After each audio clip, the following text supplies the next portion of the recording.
Hi friends, ఈరోజు మనము మార్తాండ దేవాలయ చరిత్రను గురించి తెలుసుకుందాము.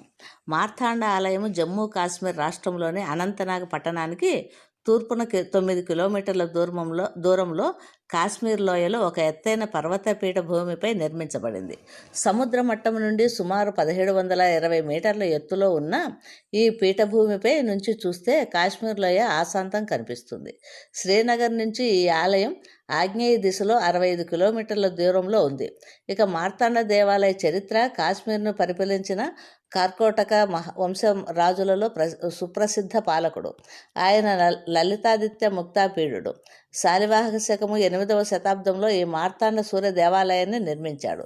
శాలివాహక శకము 725 నుంచి 756 సంవత్సరాల మధ్య ఈ కాలంలో ఈ ఆలయాన్ని నిర్మాణం పూర్తయినట్లు చరిత్ర చెబుతున్నది. కల్హనుడు తన చారిత్రక గ్రంథము రాజతరంగిణిలో ఈ ఆలయాన్ని లలితాదిత్య ముక్తాపీడుడు నిర్మించాడని తెలిపాడు. అయితే పురావస్తు పండితులు దీనిపై విభేదిస్తున్నారు. బ్రిటిష్ ఆర్కియాలజిస్టు అలెగ్జాండర్ కన్నింగ్హామ్ ఈ ఆలయాన్ని కాశ్మీరును పాలించిన గోనంద వంశస్థుడైన ఆర్యరాజు నిర్మించాడని, తరువాతి కాలంలో రాజా రణదిత్య, అతని రాణి అమరప్రభ ఇరువురు దానికి ఉత్తర దక్షిణ ప్రధాన వేదికలు నిర్మించారని పేర్కొన్నారు. ఈ ఆలయానికి పునాది శాలివాహక శకము 370 నుంచి 500 సంవత్సరాల మధ్య వేసి ఉండవచ్చునని, ఆలయ నిర్మాణం రాజు రణదిత్యతో ప్రారంభమైనదని, తదనంతర కాలంలో కార్కోటక వంశానికి చెందిన లలితాదిత్య ముక్తాపీడుడు ఈ ఆలయాన్ని పునరుద్ధరించి 84 వరుస స్తంభాలతో కూడిన ప్రాంగణాన్ని నిర్మించాడు. ఏమైనప్పటికీ మార్తాండ సూర్య దేవాలయము నిర్మాతగా లలితాదిత్య ముక్తాపీడుడి పేరే ఎక్కువగా ప్రచురితంగా ఉంది. ఇక కలశుడు వంటి హిందూ రాజులు సైతం ఈ ఆలయ సంపదను దోపిడీ చేశారు. అయినప్పటికీ ఆలయాన్ని ధ్వంసం చేయలేరు. షామీర్ వంశానికి చెందిన కాశ్మీర్ ముస్లిం పాలకుడు సుల్తాన్ సికిందర్ షామీర్ ఆదేశాల మేరకు 15వ శతాబ్దంలో ప్రారంభంలో ఈ ఆలయాన్ని పూర్తిగా ధ్వంసం చేశారు. ఈ ఆలయ విధ్వంసం ఒక సంవత్సర కాలం పాటు కొనసాగింది. ఈ ఆలయ వాస్తు నిర్మాణము శాలివాహక శకము 8వ శతాబ్దంలో నిర్మించబడిన మార్తాండ దేవాలయము కాశ్మీరీ వాస్తు కళకు చక్కని ఉదాహరణగా నిలిచిపోయింది. దీని వాస్తు నిర్మాణ శైలిలో గాంధార, గుప్తుల, చైనీయులు, రోమన్, సిరియన్, బైజాంటిన్, గ్రీకులు వాస్తు నిర్మాణ శైలులు మేళవించి ఉన్నాయి. ఈ భారీ ఆలయ నిర్మాణానికి హుందాతనానికి పేరెన్నికగన్నది. ఈ ఆలయం భారీ స్థాయి దీర్ఘ చతురస్రాకారపు సున్నపు రాళ్లతో నిర్మితమైంది. నీలిరంగు భారీ సున్నపు రాళ్ల దిమ్మెలను మోర్టాన్తోనూ ఇనుప బోల్టులతోనూ అనుసంధానిస్తూ జరిగిన ఈ ఆలయ నిర్మాణం భారీ చుట్టుకలతో సాంకేతిక నిర్మాణ ప్రతిభకు, అద్భుత శిల్పకళకు, అలంకార శిల్పాలకు ప్రసిద్ధి చెందింది. మార్తాండ సూర్య దేవాలయము 84 వరుస స్తంభాలతో కూడి ఉన్న ఒక విశాలమైన ప్రాంగణాన్ని, దాని మధ్యలో ఒక ప్రధాన కేంద్ర ఆలయాన్ని కలిగి ఉన్నది. మార్తాండ ఆలయ ప్రవేశ ద్వారము చతురస్రంగా ఉన్న ఆలయ ప్రాంగణానికి పశ్చిమ దిశలో మధ్య భాగంలో ప్రవేశ ద్వారం ఉంది.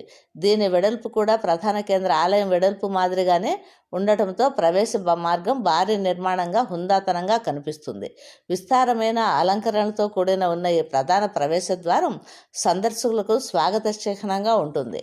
మార్తాండ దేవాలయ ఆలయం యొక్క ప్రాంగణం 220 అడుగుల పొడవు, 142 అడుగుల వెడల్పుతో సువిశాలంగా ఉంది. ఈ ప్రాంగణము అంచులలో 84 వరుస స్తంభాలు ప్రాంగణం వైపుగా నిలబెట్టబడి ఉన్నాయి. ఇక ప్రధాన కేంద్ర ఆలయము ఇది ప్రాంగణం మధ్యలో నెలకొని ఉంది. దీని పొడవు 63 అడుగులు, వెడల్పు 36 అడుగులు.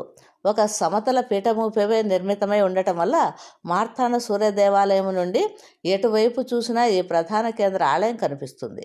కాశ్మీరీల ఆలయానికి సాధారణంగా ఉన్నట్లే ఈ ప్రధాన కేంద్ర ఆలయానికి కూడా పిరమిడ్ ఆకారపు గోపురం ఉండేనది భావిస్తున్నారు.